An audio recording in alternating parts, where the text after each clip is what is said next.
Hola, my name is Elias Torres, host of the American Dream podcast. On this show, I talk to underrepresented founders and seasoned executives who have achieved their versions of the American dream. We discover their origin stories, their career trajectories, and their biggest lessons learned. On this episode, I talk with my longtime friend, Mariana Cogan. Mariana is the Chief Marketing Officer at Hexagon Manufacturing Intelligence, where she oversees $600 million in revenue. Mariana tells us the secrets to her career progression, how her cross-cultural childhood influences her work as a global leader, and her top advice for Latinos building their own career stories. Let's get into it.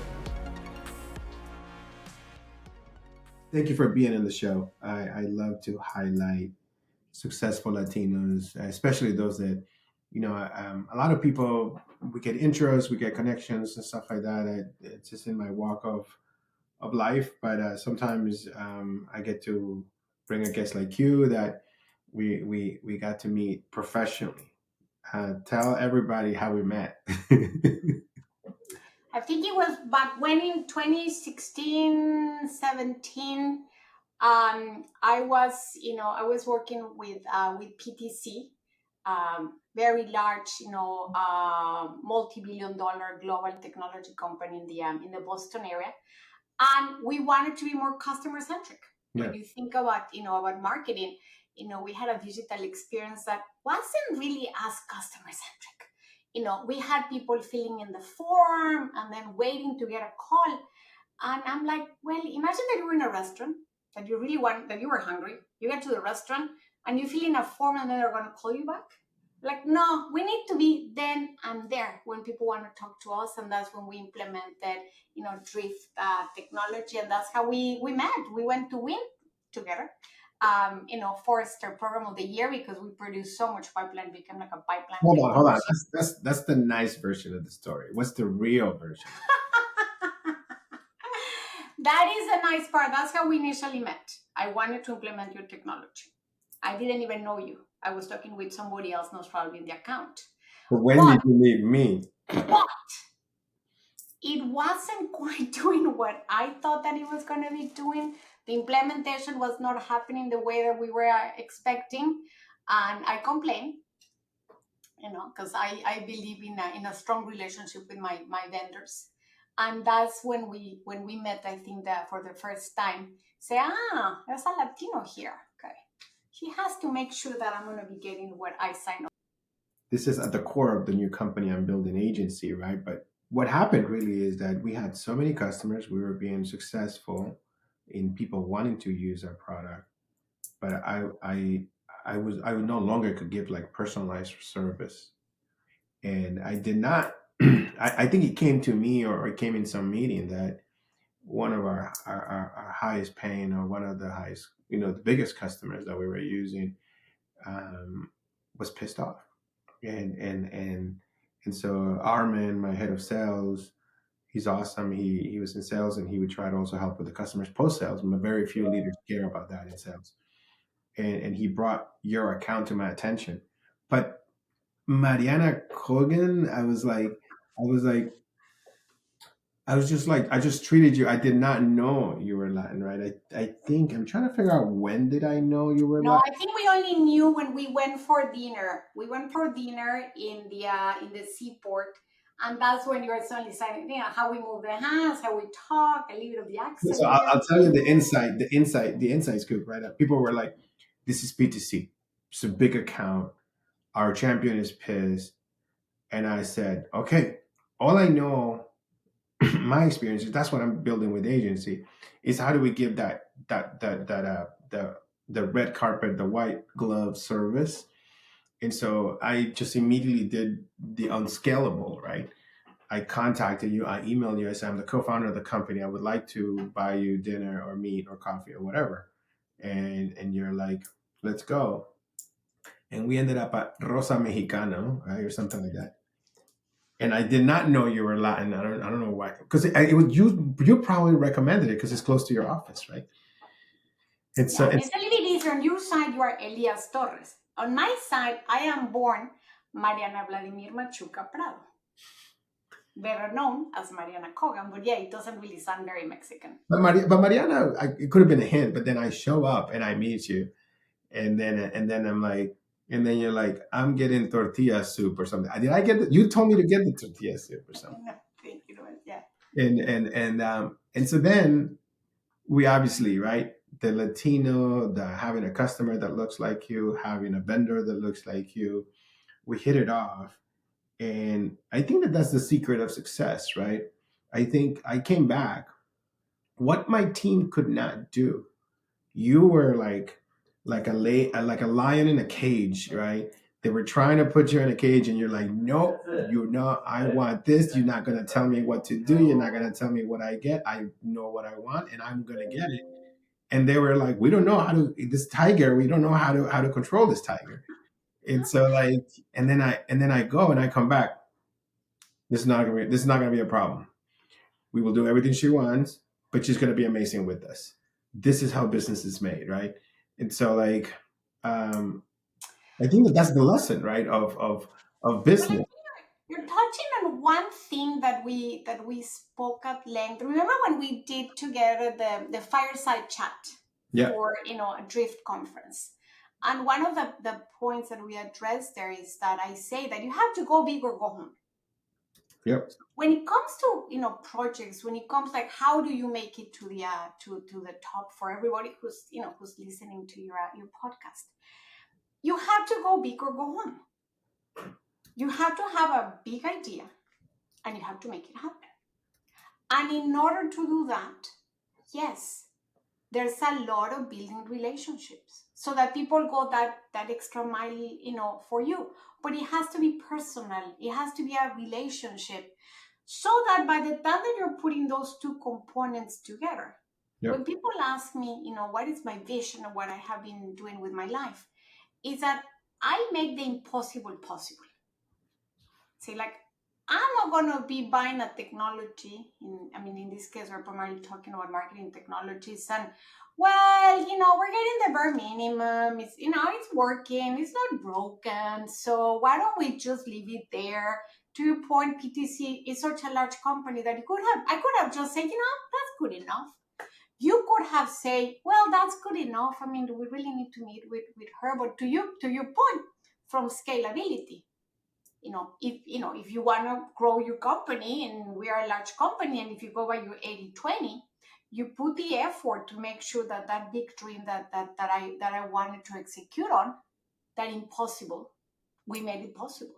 And I think that's how you start building all these bigger conversation, when you're go big or go home, make the impossible possible, build the relations. I think that those are the components that start getting into the magic of having a successful career in any industry that you are. Yeah. I think that yeah, we can't. I don't want to make this podcast about agency because we're gonna talk more about that separately. But let's talk about you and badass Latina, right? That you were born in Mexico, right? Born in Mexico City, yes. In Mexico City, which I heard is like a really happening place now. Yeah, it finally became a destination. Up until a few years, it was more like a place for people to change planes, going in the old days to Acapulco, in the new days to Cancun, and that sort of thing. Now, the restaurant, the food scene is spectacular. We have pyramids, we have more of the churches, plazas, kind of more like the Spanish cultural component. The nightlife is spectacular.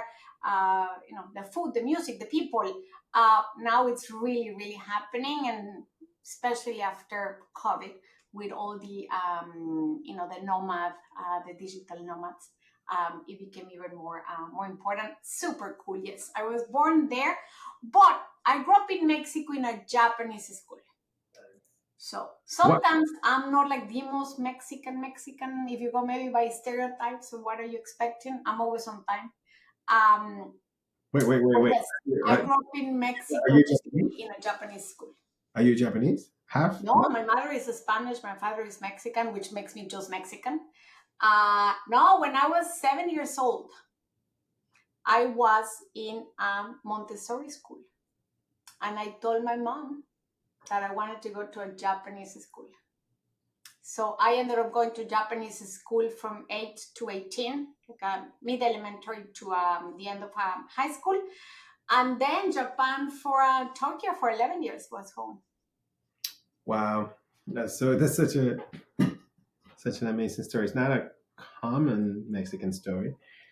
It, No, it's a very unusual story, but I always tell people that yes, Japan is very different. Absolutely. Tokyo is very different to Mexico. But the cultures are not as different. When we're talking about relationships, we all are about family first, relationships, then it comes business. A lot of what Japan is about, it's at the core, and I think it's not that different from the Latino cultures, and it's at the core of how I do business. Yeah. I have two stories. One, I feel like I started going to Dubai and Saudi Arabia with some friends. They were Americans, and they were like, Elias, you don't understand. People here are very different. And in order to connect with them, it requires.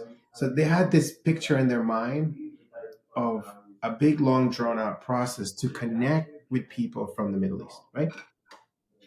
And so I go there my first time, and they invite me to these meetings with like very like princes or like people or whatever, or Emirates. And in the first meeting, me meeting these people, I'm like, joking, we're connecting, they give me their number. We're like, it's like an immediate thing. And so then I'm like, and then they would be like, they would come out of the meeting and they're like, because they've been going there for many months, and they would be like, Elias, I think we made a breakthrough today. And I'm like, no, I made a breakthrough. You didn't make a breakthrough. And so my saying is, it works both ways, is that the whole world is more similar to each other than the Americans. The Americans, I feel like, are like the most different. And because I feel like we hang out with an Indian family, we go to a Japanese family, we go to this, and we quickly, like the French and the whatever. But you know what? That's also part of the advantage of this country, because I've been through Thailand, Hong Kong, Singapore, Riyadh, everywhere. Actually, I haven't been to Africa. I need to go to Africa. I got friends in Nigeria and Ghana and in South Africa and everywhere. But and then they said, when I go to the other places, they're just different and they're not as innovative as in the United States. So there's pros and cons. Yeah, and I think that it's different cultures are different. We definitely have that advantage of being more personable. Even in the marketing space, when people talk about B2B, business to business, I love talking about H to H. It's a human doing business with another human. At the end of the day, we might sign based on a corporate paper, but it is a human. But to your point, in the US, you get so many people from so many different places, and it is a place where you make the impossible possible. Where it's the American dream, where we move faster when it comes to business. I now work for a European company, and yeah, the speed is different. Somebody was telling me that as a comparison, even if from a marketing perspective, if in Europe you have I don't know, a cup that you're selling for 99 cents. In the US, you will put 99 cents with an exclamation mark. It's big, it's better. So I think that it creates incredible opportunities from a business perspective in innovation, creativity, and speed, and a level of self confidence that the things can happen. Yeah, no, I think, I love. I've been to Japan, and probably felt like one of the most different places I had been. Uh, I loved it, but I loved it. I think that it's the stuff that we've been reading about them, right? Of like the honor, the focus, the craftsmanship, the pride in work, and I just It's an interesting thing if we could mix Japan and the United States, and I don't know in that because they're not as rule breakers, but I don't know if they're compatible or not compatible. But I was talking to somebody the other day of like I went to Nicaragua for the first time in 31 years, and it was amazing to reconnect. And somebody told me at a party, "You're from here. This is your country. Este es tu pueblo." And I'm like, I hadn't heard that in 31 years because they don't tell me that here, no matter what I've done. And I was like, and so I am lucky that I have a place where they can tell you that. But a friend of mine was telling me she's Peruvian, but born in New York. And she says, I cannot go to Peru and they won't tell me that. I go here, I'm Latina. So nobody will tell me that. So you don't have a land. And so you have three. Tell me about that. You're playing in the big leagues and working for a European company. No, you're hitting on a very interesting topic because, to your point, I go back to Mexico and that's, it's my home, it's my language, it's my food, it's my people. But I was thinking from my son's perspective. He started college this year and he's half Irish, half Mexican, but he's born in Newton, Massachusetts. So, for him, it's been interesting being this, third country cultural component because he gets very excited about joining the Latino club. And he's like, Mom, but I'm not as Latino because I'm not born. So I'm like, yeah, go and talk to the Mexicans. It's going to be exciting. Like, Mom, yeah, but I'm not Mexican. I'm born here, and it creates, I think, a little bit more of a complexity of Yeah.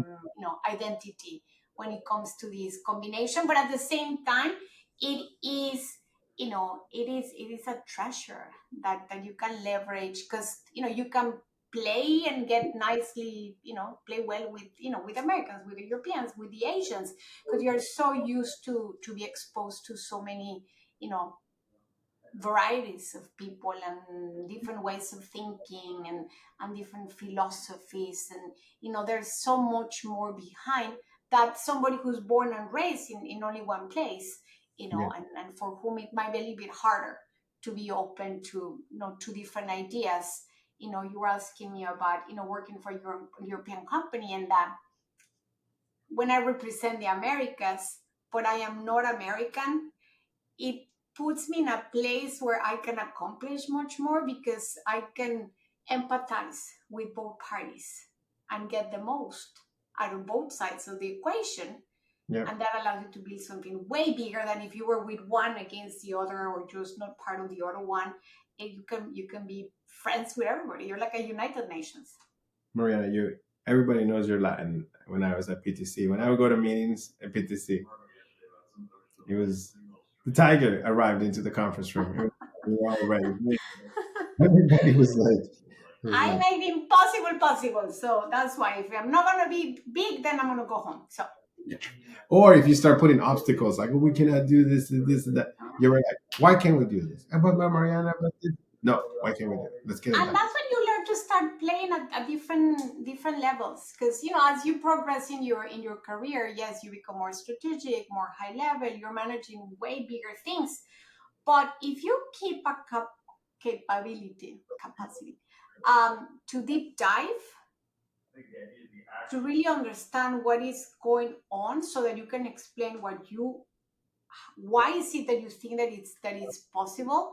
I think once you start having that that almost dichotomy of how to do business, because then you're saying, yeah, I mean, we're going to make it work, but I'm going to sit down with everybody and we're going to whiteboard it, and then we are going to find a solution because I know that it's possible. But sometimes it's not just about giving the instruction, it's about really being with everybody. And Yeah. then you start building a culture, then you start building a reputation, which is something that I love talking to everybody, especially Latinos. We're friendly, we're super friendly, we're chatty, but you don't always want to be just known as the friendly Latino that is sitting on the third floor by the copy machine. No, You want to make sure that everybody knows your reputation for the value that you bring to the business, the value that you bring to the table. As you were mentioning before, yeah, it was really nice that we met, but at the end of the day, you're the founder of a very successful company that you very successfully sold. Congratulations. Thank you. So it's not anymore just, well, Elias, who's super friendly and he's super nice. You have to make sure that in small companies, in large companies, you build that reputation so that when you arrive, people know what is expectation, and you can accomplish much more. Yeah. No, I think that I was going to switch to that a little bit, right? Of the goal here, one, is to inspire people. Sometimes people think that it's not possible for a Latino, for an immigrant, for a multicultural person, for a loud person, for a friendly person, for a talkative person, from a get shit done. Well, let's save that, right? Of like, I'm like that, and not being able to be successful, right? And so let's brag a little bit, right? Or let's brag a lot of your trajectory, right? Of being a sought out, sought after, chief marketing officer, right? That understands how to lead large teams, for public companies, for companies of all sizes, right? To generate millions and millions in revenue, right? And so the pipeline necessary for that, right? So tell people a little bit in the audience, right? So they can get a magnitude of, you're not messing around, right? Yes, I appreciate your Tell your people. comments. Yeah. It's been a few years to get to what I do, but yeah, I tend to manage extremely large companies, as we were talking about, PTC, multi-billion-dollar.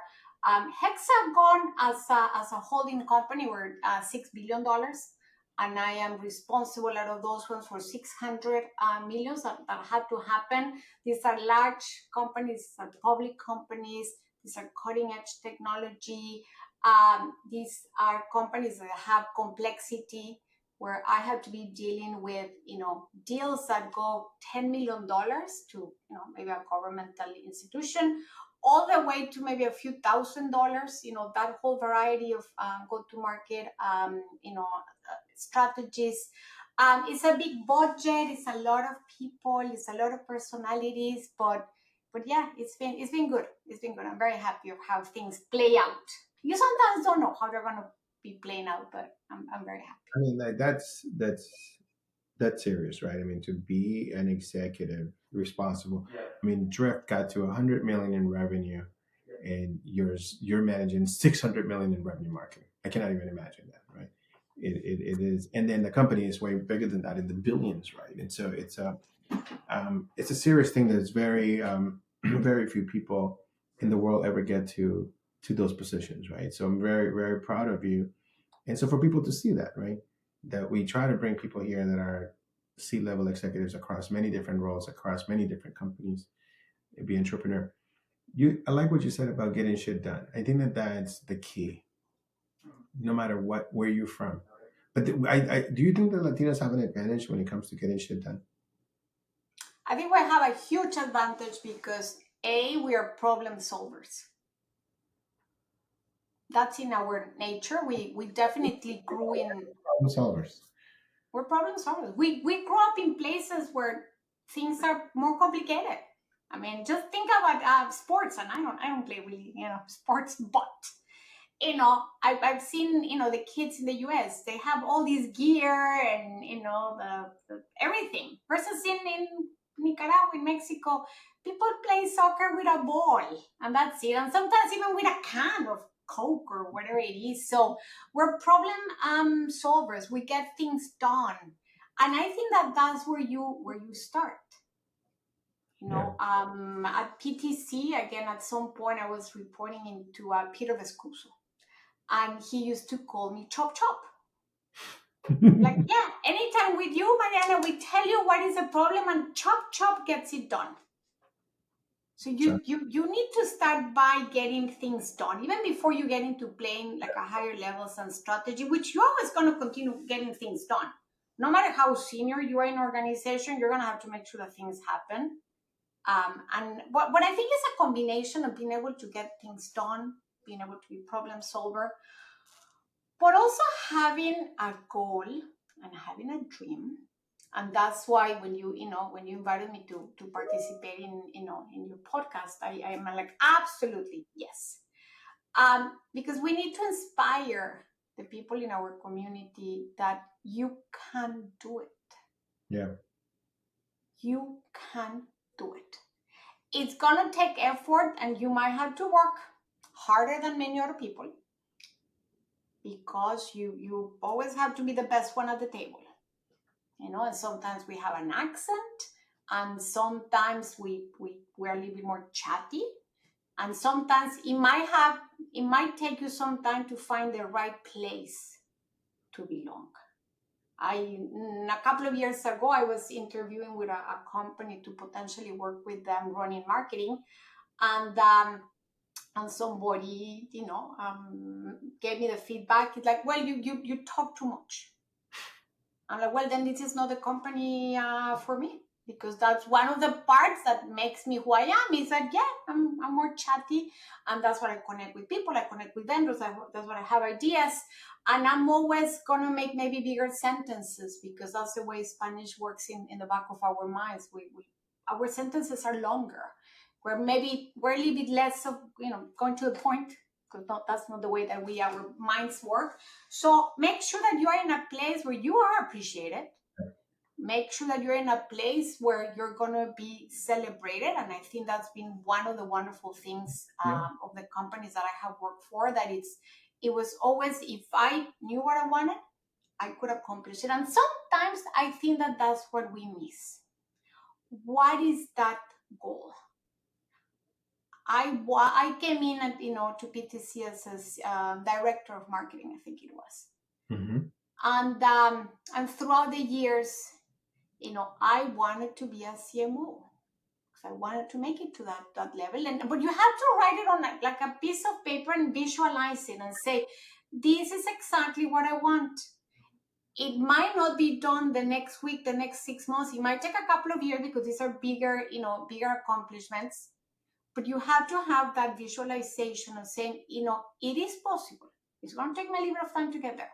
But what are the pieces that I need to get there? Write it down. And then with that, and this is for everybody who's listening to us today, my number one recommendation is build your personal board of directors. Have a group of people who are going to be helping you to get to that point. Have a couple of people that maybe have a similar background to you, so that they understand you. Have a couple of people that work in the company, because then they understand the corporate politics, they understand who's who in the zoo. Have a couple of people who do a similar job to yours, or the one you want to have, but outside of the company. Make sure that everybody who is going to have a say on your promotion knows what is that value proposition. You want to make sure that there's nobody who's like, yeah, I heard about her. Isn't she Mexican who lives in Japan? Yeah, that's an important part of my life. But we need the one that say, she's going to get the job done. When she was dealing with, with drift negotiation, she really got them to what we were expecting. You start building that. I always tell everyone who's ever reporting into me, meet with everybody in your board of directors once a quarter. Go in for 30 minutes. Say hi, connect it at the emotional level. Showcase, show off, which is something that is hard for us as Latin. Show off what you've been doing, what is the project that you've been having, and then ask for advice. Say, thank you very much. You're out of there in 20, 25 minutes. But show off your work, so that in the back of their mind, when the next big project comes up, they're like, hey, wasn't it the Elias who showed me that he was doing X, Y, and Z? Make sure that you have not only your sponsor, your mentors, but your sponsors. All that has to be in place for you to make it to the top. And you can make it with an accent, you can make it with your Mexican, you can make it from wherever you are, because it's the value that bring to the table. And at some point, people don't even notice the accent. I have had people who have told me, sometimes we don't really understand what you're saying, but we know that you're going to deliver value. Yeah. And then that's the credibility, the reputation that goes ahead of you. Look, Mariana, those are so golden advice you gave. Look what I did. Look, I want to build a $10 billion company IPO. Go Elias. Go Elias. It's been written. And so I think no, I think all the advice that you gave is perfect. I do want to get angry a little bit about this person that told you the feedback that you talk too much. And I think it's interesting. I think we're in a world where DEI is dead and woke is dead, and I don't know if I ever was woke myself, but I would say now, as I understand it, is like how crazy it is for people. What I'm understanding is that how crazy it is for someone to tell someone that they talk too much, when is my advantage. I know all the CEOs or these engineers that are CEOs and founders, right? And they're like, I cannot sell. I need to hire a head of sales because I hate selling. I hate talking. But yet they tell us we talk too much. But then I'm on the phone all day long. And I'm selling my company. It's and that's how you connect with everybody, and that's how everything gets done, and everybody knows you, and you know about their families, you know who they are, you know what they care about.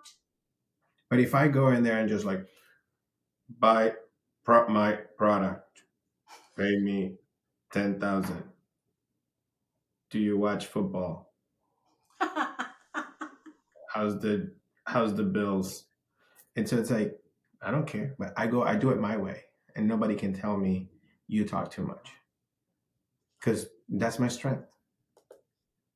And different people have different strengths. So you have to be in a place where you're valued, where you're understood, and you have to be very comfortable with who you are.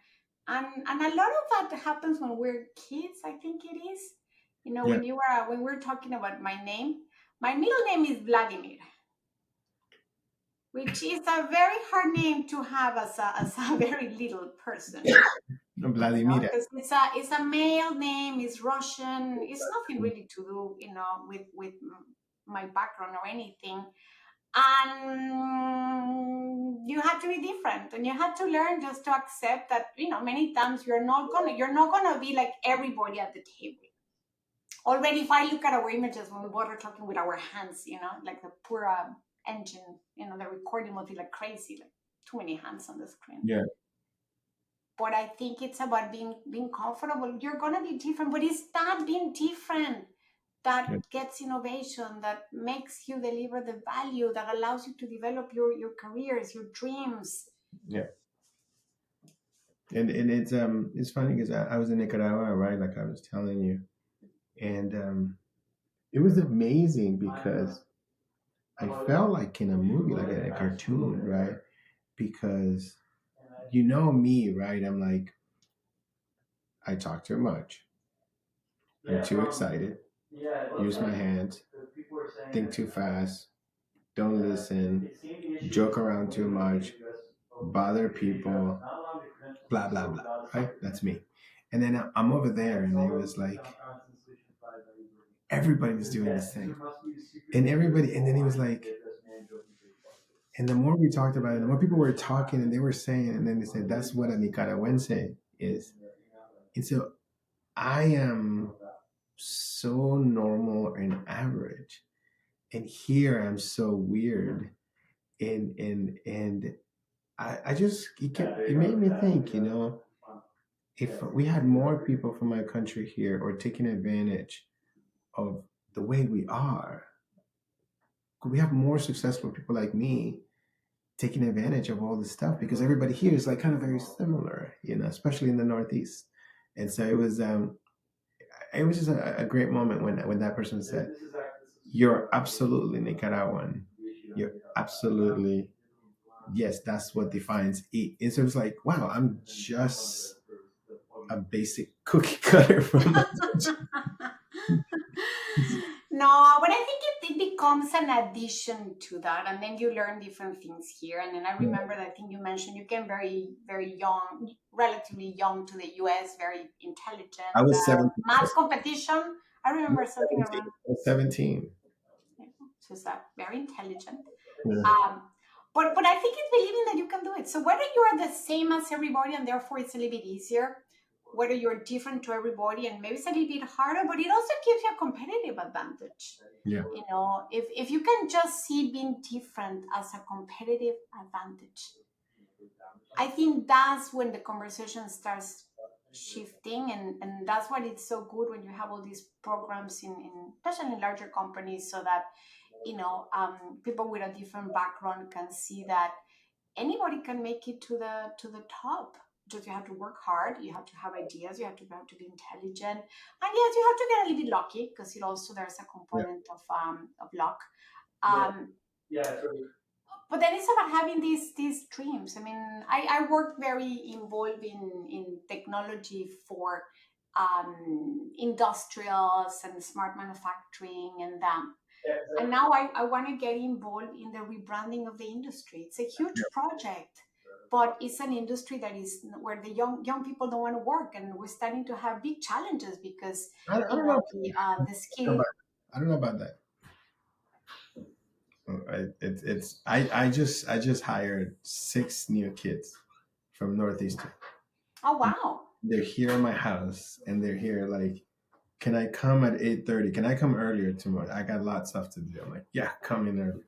Another one just came in, and he was like, and they're hungry, so I don't want to. I'm optimistic. There's a lot of great people. I think is sometimes more than us that have like families or a lot of other responsibilities, or we're mature and realize, you know what, there's more to life than just work. So it's a little bit of both, I think. Yeah, no, it is, and that's had to be a little bit of rebranding. That's why marketing, we get involved in rebranding industries, rebranding a generation. I think right now for Gen Zers is a little bit challenging that they're different, and therefore sometimes they're seen as not as go-getters. But you already are talking about a very smart group of youngsters that they just want to work longer hours. You're gonna have to pay your dues no matter what. Yeah. Because even when we talk about now the influencers, and I mean those people, they pay their dues. They work damn hard. We only see the portion that seems really, really sexy and cool, but everybody has to work hard and pay your dues to get to where you want to be. And most of them don't make any money too. So it's that the ones that do it, they have to work really hard. But anyways, I think that I think this is great. I mean, I think you're accomplishing what I wanted, right? Which is inspire other Latinos, a lot of Latino women too, right? To be successful, that an accent and talking too much and being too friendly doesn't preclude you from achieving every level possible, right? As an executive, as pay, you're able to provide your family everything they need, and you can go on vacations, and you can have homes, and you can do stuff, and that's the American dream. Yeah, you can do that. Thank you so much for being on the show, Mariana. It's awesome. No, thank you for having me. It was a great conversation. Loved. Thank you for listening to the American Dream podcast. Make sure to subscribe so you never miss when a new episode drops every other Tuesday.